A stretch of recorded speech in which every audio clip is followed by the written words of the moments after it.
Welcome to daily சமையலறை. Daily சமையலறையில் இன்றைக்கி நம்ம வெங்காய குழம்பு எப்படி செய்யணும்னு பார்க்கலாம் வாங்க. இது தேவையான பொருளுங்க: வெங்காயம், தக்காளி,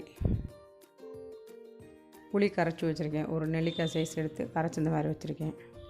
அடுப்பில் ஒரு பாத்திரத்தை வச்சு 3 ஸ்பூன் நல்லெண்ணெய் விட்டுக்கோங்க.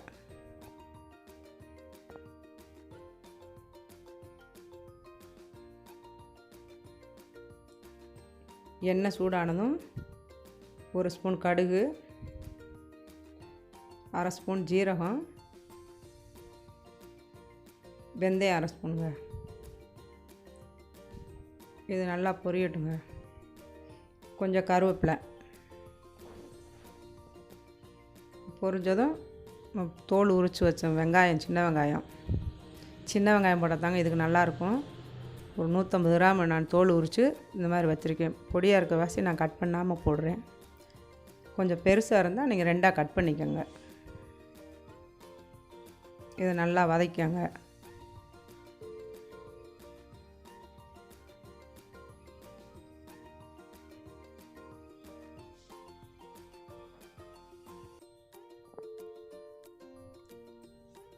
ரெண்டு நாளைக்கு இருந்தாலும் கெட்டு போகாதுங்க. நல்லெண்ணெய் விடுற வாசி கெட்டுப்போ நம்ம தேங்காய் எதுவுமே ஊற்றலை, அதனால் நல்லாயிருக்கும். இப்போ நல்லா வதங்கிருச்சு வெங்காயம். ஒரு தக்காளி பொடியாக கட் பண்ணி வச்சுருக்கேன், அதை இதோடு சேர்த்துக்கோங்க. சேர்த்து நல்லா வதக்கலாங்க.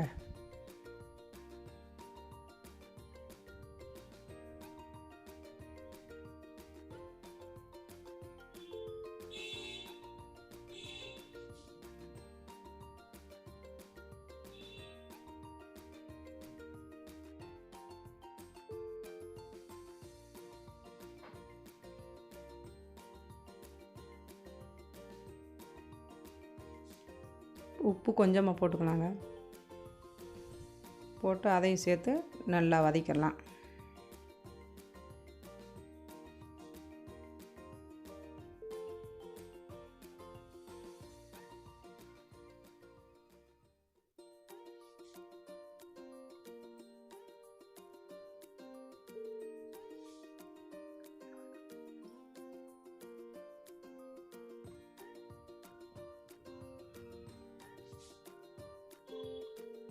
இப்போ வெங்காயம் தக்காளி நல்லா வதங்கிருச்சுங்க. 1 ஸ்பூன் மிளகாத்தூள், 1/2 ஸ்பூன் மல்லித்தூள்,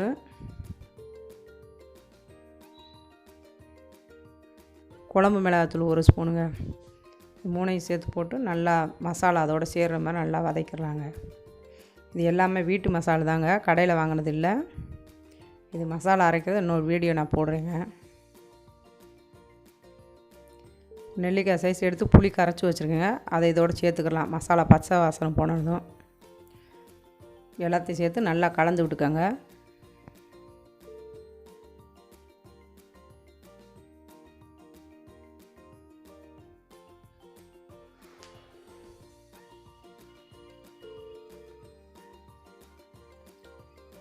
புளி தண்ணி ஊற்றின கொதித்ததும் கொஞ்சம் தண்ணி நமக்கு தேவைக்கு தண்ணி கொஞ்சம் ஊற்றிக்கலாங்க. ஒரு 1/2 டம்ளர் ஊற்றிருக்கேன். அதை ஊற்றி அதையும் சேர்த்து நல்லா கலந்துக்கலாம். இந்த குழம்பு 3 பேர்த்துக்கு வருங்க. நான் 3 பேர்த்துக்கு அளவாக வச்சுருக்கேன். உங்களுக்கு தேவைன்னா இன்னும் கொஞ்சம் புளி இதுக்கு சேர்த்துக்கோங்க. மசாலா எல்லாம் கொஞ்சம் எக்ஸ்ட்ரா சேர்த்துக்கோங்க, எக்ஸ்ட்ரா வேணும்னா. உப்பு பத்தாம அதனால் திரும்ப கொஞ்சம் உப்பு போட்டிருக்கேன். உப்பு பார்த்து அளவாக போட்டுக்கோங்க. இது சப்பாத்தி இது எல்லாத்துக்குமே நல்லாயிருக்குங்க. அந்த குழம்பு இட்லி தோசை எல்லாத்துக்குமே நல்லாயிருக்கும். ஒரு 10 நிமிஷம் தாங்க ஆகும் இந்த குழம்பு செய்கிறதுக்கு. இப்போ அடுப்பை குறைச்சி வச்சு மூடி வச்சுக்கோங்க. இப்போ நல்லா கொதிச்சிருச்சு பாருங்க.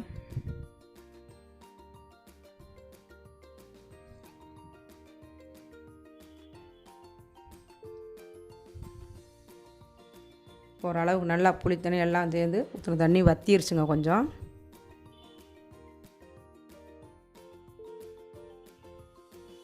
இப்போ வெங்காய குழம்பு ஓரளவுக்கு ரெடி ஆயிடுச்சுங்க. வெங்காய குழம்பு சூப்பரான வெங்காய குழம்பு ரெடி ஆயிடுச்சு. ஃபஸ்ட் டைம் பார்க்குறவங்க சப்ஸ்கிரைப் பட்டனை அழுத்துங்க, பெல் ஐக்கானும் அழுத்துங்க. அப்போ தான் நான் போடுற வீடியோ உடனுக்குடனே வருங்க. வீடியோ பிடிச்சிருந்தா லைக் பண்ணுங்க, ஷேர் பண்ணுங்க. டெய்லி தமிழ் லைக்கு சப்ஸ்கிரைப் பண்ணுங்க.